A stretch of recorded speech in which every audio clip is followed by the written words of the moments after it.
नमस्ते दोस्तों। जैसा आपको पता है कि डॉलर जो है एक वर्ल्ड करेंसी है। पूरे वर्ल्ड में डॉलर का एक्सेप्टेंस है और आप ऐसा कह सकते हो कि एक अकेला राज डॉलर का है। तो क्या डॉलर की डिपेंडेंसी अब ख़त्म होने वाली है? हमारा रुपया ट्रेड और ग्लोबल डी डॉलराइजेशन मूवमेंट में दुनिया के ट्रेड को बदल रहा है। इस वीडियो में हम समझेंगे कि कैसे इंडिया या ब्रिक्स कंट्रीज़ और ग्लोबल साउथ नए पेमेंट सिस्टम के साथ आ रहे हैं डॉलर की डिपेंडेंसी को कम करने के लिए और अपनी करेंसी में ट्रेड करने के लिए। दोस्तों, ब्रिक्स नेशन एक स्ट्रैटेजी बना रहे हैं कि आप आज इसकी फुल इकोनॉमिक एनालिसिस देखेंगे। My self doctor Ajay Bhatia from IMS academy. क्या आपको पता है कि दुनिया के 60% से ज़्यादा फॉरेन रिजर्व डॉलर में ही है। हर कंट्री मेजर रिजर्व डॉलर में ही रखती है। लेकिन अब एक साइलेंट रेवोल्यूशन हो रहा है वर्ल्ड के अंदर। कंट्रीज अपनी लोकल करेंसी में ट्रेड करना चाहती है कि एक दूसरे के साथ हम लोकल करेंसी में ट्रेड करें। इंडिया भी अपने रुपए को पुश करना चाहता है। क्या डॉलर का राज खत्म होने वाला है? आज हम इसी टॉपिक पे आपके साथ एक डिस्कशन करेंगे। डॉलर की डोमिनेंस की हिस्ट्री क्या है? ये डॉलर इतना डोमिनेंट क्यों हुआ वर्ल्ड के अंदर? एक एग्रीमेंट हुआ था, ब्रेटन वुड एग्रीमेंट 1944 में, जिसमें US डॉलर को ग्लोबल रिजर्व करेंसी बना दिया गया। इस एग्रीमेंट के अंदर US करेंसी एक ग्लोबल करेंसी मानी जाएगी। फिर एक सिस्टम आया, पेट्रो डॉलर सिस्टम, जो सऊदी US ऑयल डील के अंदर था। उसने USD को और पावरफुल बना दिया। US की जो मॉनेटरी पॉलिसी है और सैंक्शन का वेपनाइजेशन,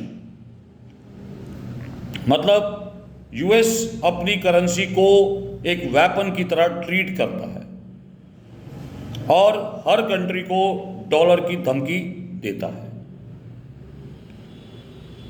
इस धमकी के अंदर, क्योंकि मेजर रिजर्व्स डॉलर के अंदर है, वर्ल्ड की हर कंट्री डॉलर पे डिपेंडेंट है और डॉलर का सैंक्शंस भी US लगाता है। अगर दोस्तों इंडिया का रुपी का ट्रेड पुश की बात करें तो हमारे RBI ने एक मैकेनिज्म निकाला है जिसमें रुपए का सेटलमेंट हम रशिया के साथ, श्रीलंका के साथ, मॉरिशस के साथ और अलग अलग कंट्रियों के साथ करने जा रहे हैं। इंडिया रशिया ऑयल ट्रेड में रुपीज़ और रूबल्स में ट्रेड होगा। इसका मतलब दोनों कंट्री अपनी अपनी करेंसी में एक दूसरे के साथ ट्रेड करेगी। जब दो कंट्रीज अपने अपने रुपीज़ और रूबल्स में ट्रेड करेगी तो इसका मतलब सिंपल सा लॉजिक है कि जो डॉलर की डिपेंडेंसी है वो कम हो जाएगी। हम उनको रुपया देंगे, वो हमें रूबल्स देंगे। अब ट्रेड सरप्लस और डेफिशिएंट कंट्री के लिए ये चैलेंज भी है। जिसका सरप्लस ज़्यादा है या उसका डेफिशिएट है, इंटरनेशनल ट्रेड सेटलमेंट अकाउंट, जिसको हम वेस्ट्रो अकाउंट्स बोलते हैं, इसके अंदर सेटलमेंट ना मुश्किल है। तो ब्रिक्स मूव कर रहा है टुवर्ड दी डी डॉलराइजेशन, मतलब हम डॉलर की डिपेंडेंसी को कम करें।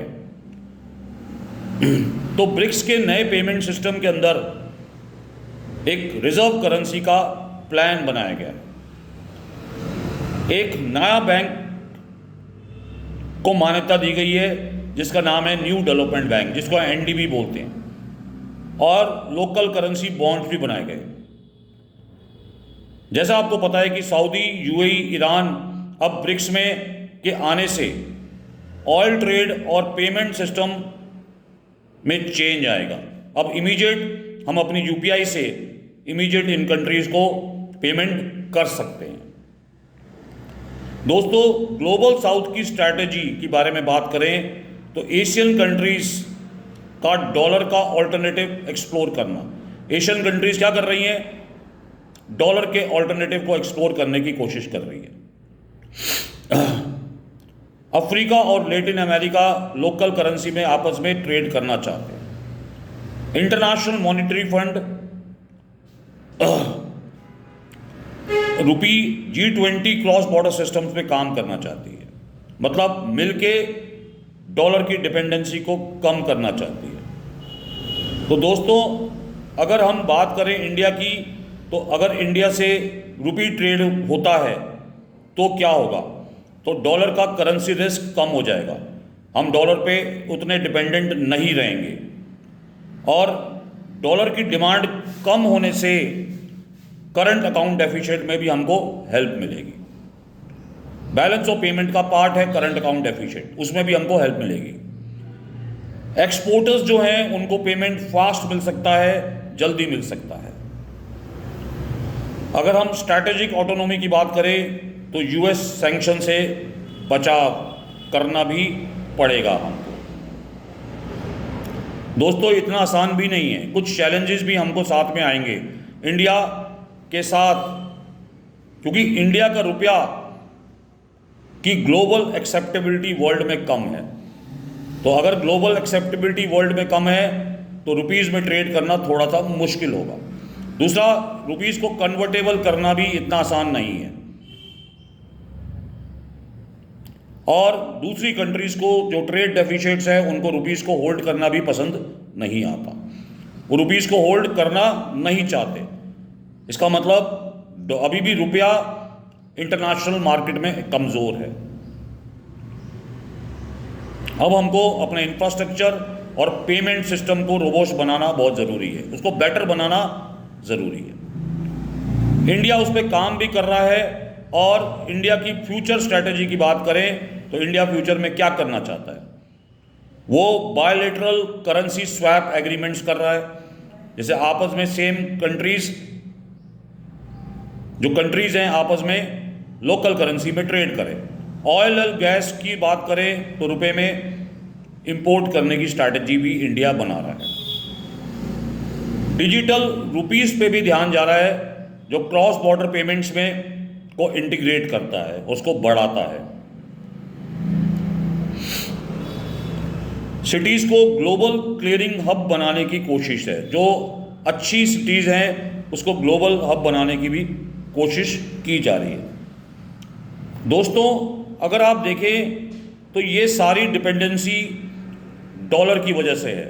अब डॉलर आने वाले समय में उतना डोमिनेंट पोजीशन नहीं रखेगा, और डॉलर अगर डोमिनेंट नहीं होगा तो दूसरी कंट्री की करेंसी उठेगी। तो अगर हम इसी चीज़ को कंक्लूड करने की कोशिश करें कि हमने क्या समझा, तो डॉलर की डिपेंडेंसी अभी ख़त्म नहीं हुई है।